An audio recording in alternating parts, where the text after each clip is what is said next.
As I said, there will be more time to keep talking over dinner in just a little bit.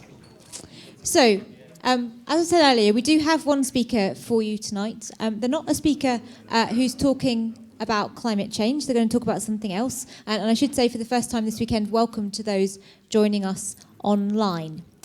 So instead of talking about climate change, this speaker's going to give some tips to bear in mind as you listen to the speakers this weekend. And what I mean by that will become clear as he starts speaking.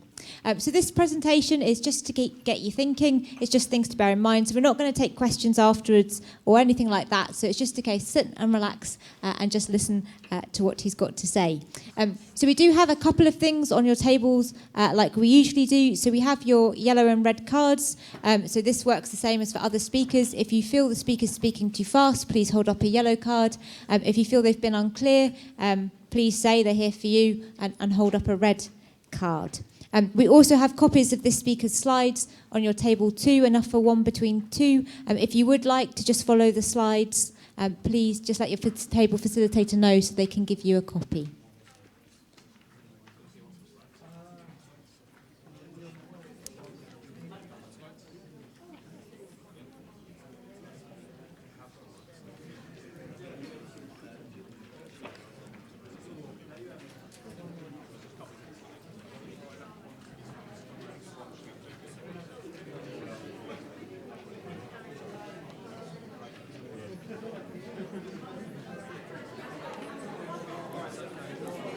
Okay, so our speaker tonight is called Dr. Alan Renwick, and he's from the Constitution Unit at University College London. Alan.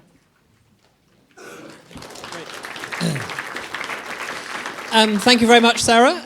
It's a great privilege to be joining you here this evening. I wasn't able to join you at the last weekend, but I've heard great things about the work that you all did, and I'm going to be here for this weekend, and I'm really looking forward to joining you over the weekend. I'm not going to say anything that you don't already know, so it's going to be a nice, hopefully reasonably easy, relaxing Friday evening chat about some important stuff. But it is important stuff. You're going to be doing a lot of listening. You've already done a lot of listening at the first weekend, and you'll be doing a lot more. So I'm going to be talking about some things that it's just important to keep at the front of your mind when you're listening to people in order to ensure that you're listening really well. Sorry, I should have advanced the slides, shouldn't I? There we go. That's what we're going to talk about. So, just starting about that, it's useful to think about what kind of discussion it is that we're aiming for here. So you already know this. We've heard about the conversation guidelines again, but just a very quick reminder. So we hear a lot of discussion in politics here in the UK that looks something like that. So it involves politicians shouting at each other. It involves them pointing at each other, accusing each other of being stupid and idiotic and all that kind of thing. That, of course, is what we call debate. and debate, with apologies to any of you who actually speak Latin, because I certainly don't. So debattere or something like that. So to beat down. That's what debate means originally. So basically with debate, participants are on one side of the discussion or the other. They are trying to win the argument. And therefore, they're not really trying very much to learn from each other. Yeah, they're not really listening very much. As you know, a citizens' assembly, a debate might look something like that. As you know, a citizens' assembly looks kind of different in how people engage with each other. And a citizens' assembly, as you know, is all about not debate, but about deliberation. So deliberation coming from the Latin de libra, so think about the star sign, libra, the scales, yeah? So deliberation is all about weighing stuff up, to weigh things up. So if you're deliberating, then ideally the participants don't yet have fixed views. Their goal is to come to a considered view. So as we've got on the conversation guidelines, where is it? Be open to change. Yeah, so you're considering things afresh.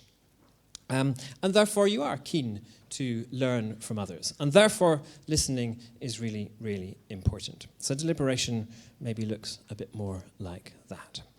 So deliberating, to me at least, deliberating involves 4 things. So it's always useful to start when you're deliberating just by reflecting on your own existing thoughts. So when I came up here and Sarah said that I was going to be talking about what you're doing when you're listening, probably you were thinking, what's he going to talk about in relation to listening? What might that mean? And maybe you had some ideas about how you listen already. So it's good just to kind of ground yourself at the start by thinking about what you already think about something.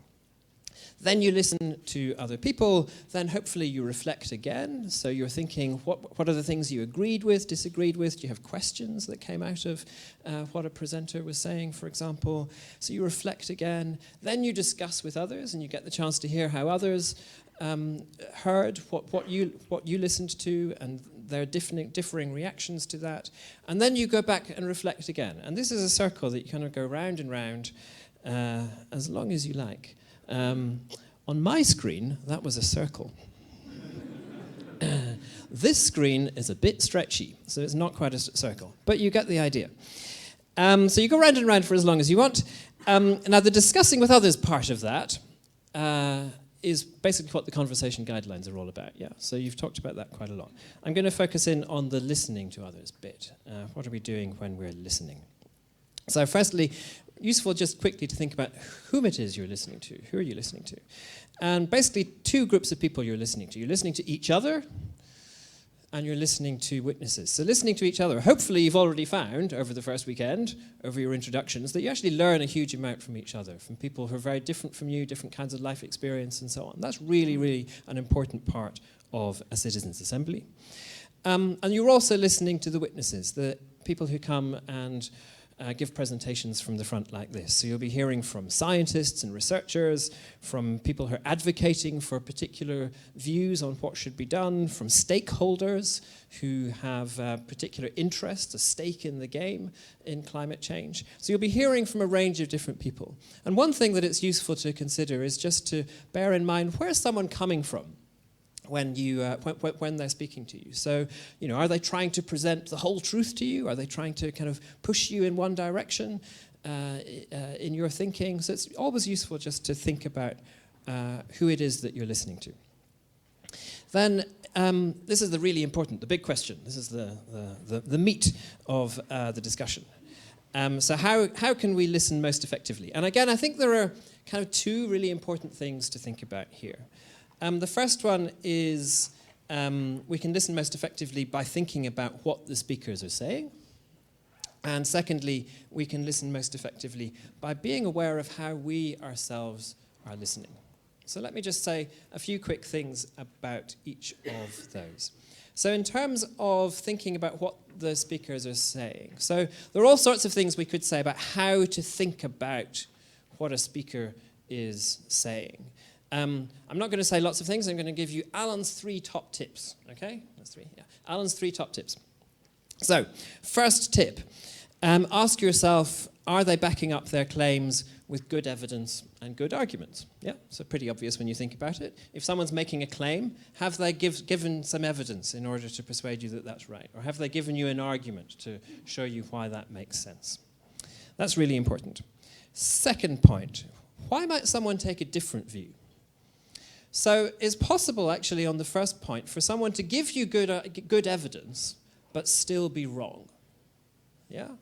So someone who believes in flat earth theory, they can give you some pretty good evidence. They can point you out of the window and say, looks pretty flat. They can say, go to Australia, you don't fall off. You don't feel you're upside down. They can give you some pretty good evidence, but they're wrong. So just doing the first question doesn't get you all the way. It's really important to think about why might someone take a different view. So maybe the first person is offering only some of the evidence, but there's also other important evidence that we need to take into account. Or maybe they're interpreting the evidence in a particular way that someone else might disagree with. Or they have different values about what matters, what we should be caring about here. So it's important to think about that. And then that leads on to a third question. When speakers are disagreeing with each other, why are they disagreeing? Yeah? So sometimes it's just going to be because one of them is right about the facts and the other one's wrong about the facts. Sometimes that will be the case. Other times, one of them will be focusing on some issues, some of the evidence, others on other issues and other evidence. Sometimes they'll have different values, different arguments as to what we should do in the world. So it's really important, in order to understand what's happening in the discussion and where you might stand in it, it's important to think about just why people are disagreeing with each other. Then finally, thinking about how we listen, what we're doing when we're listening. I'm just going to highlight a few pitfalls in how we listen that it's really important just to bring to the surface of your mind and try to resist when they might be happening. We sometimes call these biases as well. So, we're better at listening to people who present well. So if the presenter's kind of a bit mumbly and a bit incoherent and a bit difficult to follow, we're less likely to listen to them. But they might actually be saying some really important stuff, yeah? So that's important to bear in mind. We're better at listening to people who we think are like us. So men, probably a bit better at listening to the men. Women, maybe a bit better at listening to the woman. All sorts of ways in which different people might be different, and so we just tend to listen better to people who we think are like us. Third one, really important, we're better at hearing things that fit with what we already think. Yeah? So if you already think that, I don't know, we all need to go vegan in order to save the planet, then you're going to be really good at hearing people who give you evidence for why it's better to be vegan. Whereas if you disagree with that, you're going to hear more effectively the other arguments. So it's really important to try to hear both sides of the argument, including the bits that maybe you don't agree with initially quite so much.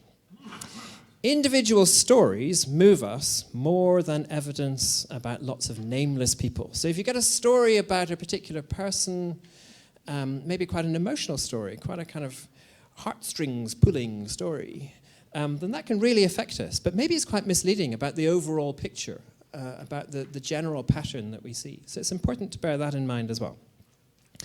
This one's a little bit different. We're worried about being liked. So this is more about what we do when we're trying to decide what we say to other people about the stuff that we've listened to.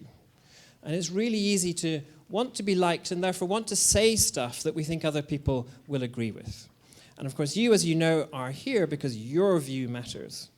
So even if you have a view on what you've just heard that you think other people are going to disagree with, it's really important still to express that view. That's really, really important. Final one, and then I promise I'll shut up. We're better at remembering the argument that we heard last. Yeah, if you've heard 3 speakers, much easier to remember the last one than remember the first one. So I encourage you to do a little experiment on yourself over breakfast tomorrow morning.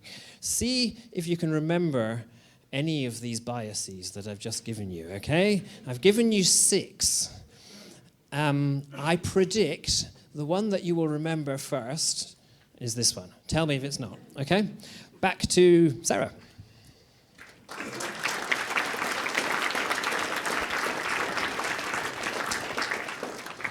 So that was just some food for thought, something to think about while you have dinner, maybe discuss a little. We are going to stop now and have some food. It's a buffet like it was last weekend on Saturday. We have 2 places you can get food this time. I think the hotel staff are going to come and tell you when it's your table's turn to get the food, but it should be a lot quicker than last time. And we will stop after you've all eaten and just do a couple of bits more stuff before tomorrow. Have a lovely meal.